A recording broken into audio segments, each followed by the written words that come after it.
It's time for Over There with Mirella Rastorfer. Mirella is our European correspondent. She joins us weekly. She is still in the same place. And, like that there. Hi, Mirella. How are you? Hi, Jill. Thank you. I'm well, and I hope the same for you. Yes, from the same place. As we know in Europe, it is increasingly difficult to travel because of the situation. Yes, vaccination is happening, but at a very slow pace. While the Easter break is coming up, it seems like it's going to be really complicated for people to leave and then come again, and then having to quarantine and having enough of holiday days to do all of this.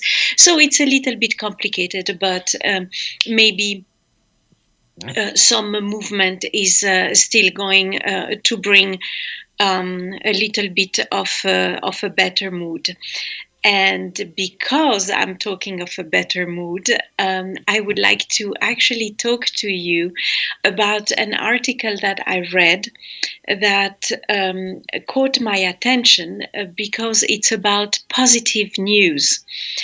So it's an article that came out in a Swiss paper from Geneva, and the author is Chams Laz, and it's about positive news, which we have some difficulties to find in our papers right now, and it is really an interesting article because it shows that it is possible to talk about subjects that are not necessarily very cheerful in a different manner if wanted. And it also looks like this is absolutely nothing new. It's a movement that began actually in the US in the 90s, that maybe got a little bit forgotten in the meantime, but that follows the idea that by reading a little bit less or watching a little bit less upsetting news, the mood of many people is different during the day. So obviously, it's not about cuddling the readers or the people who watch TV, but it's about taking another stand, or maybe trying to look at things in another way. And that would allow, actually, even according to the WHO, that people who read disturbing, upsetting news or sad news in the morning seem to have the tendency to be more sad for the rest of the day. And I thought, by reading this article, that this was an interesting fact to know, because of the entire situation with COVID and all the issues related to the pandemic. A lot of psychologists and psychiatrists are actually trying to raise a little bit of an alarm by saying that depressions are increasing, suicidal thoughts are increasing, and that there is some work to do in order to stop this trend. So there is even a book that has been written in 2020 by an author called Pauline Amiel, and it's called Solutions Journalism, and it's about finding topics or having topics that also have some solutions eventually. Now, of course, we have some essential questions here, because one can wonder if journalism is there to make someone feels better, or if journalism is there to just state the facts. That is certainly a legitimate question. Plus, there is also the tendency, of course, these days, to wanting to have scoops or wanting to attract attention because competition is very high, and therefore it is a well-known factor that bad news definitely attract more clicks online and more readers generally.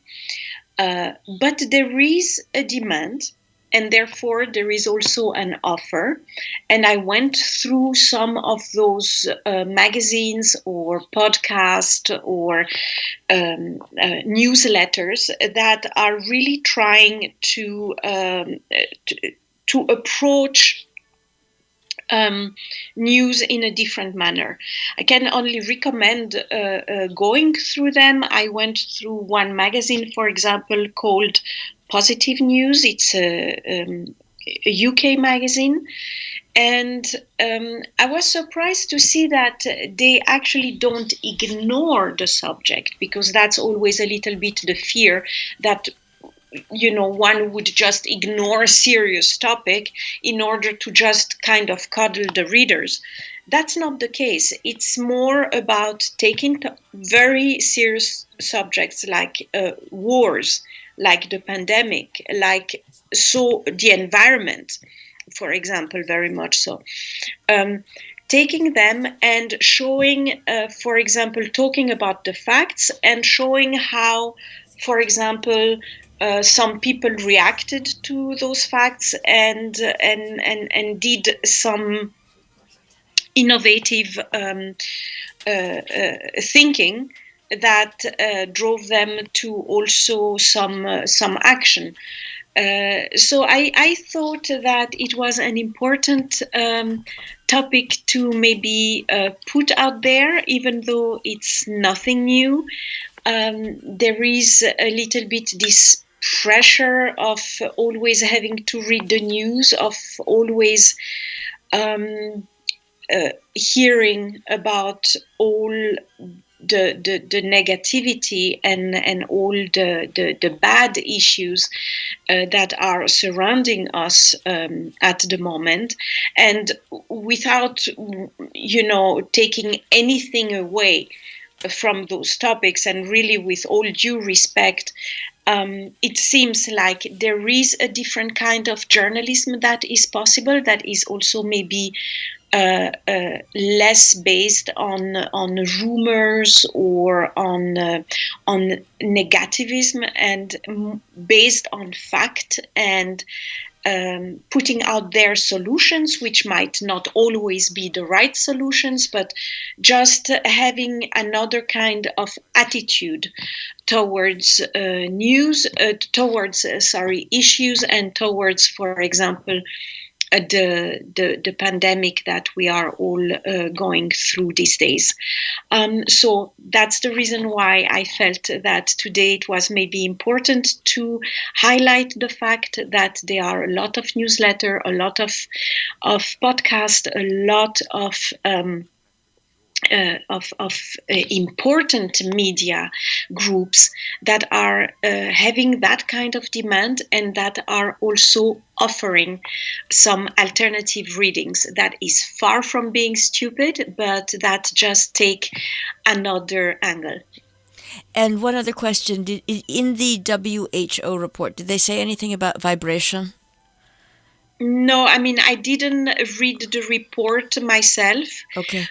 I just read what was basically only concerning the fact of reading upsetting news or sad news in especially early in the morning, because that sets a little bit the tone for the rest of the day. So there is definitely this advice to not ignore things, obviously, but maybe to have a different approach to news in order to safeguard a little bit the strength that everybody needs to begin a day. Thank you very much, Mirella Rastorfer. Over there. My pleasure.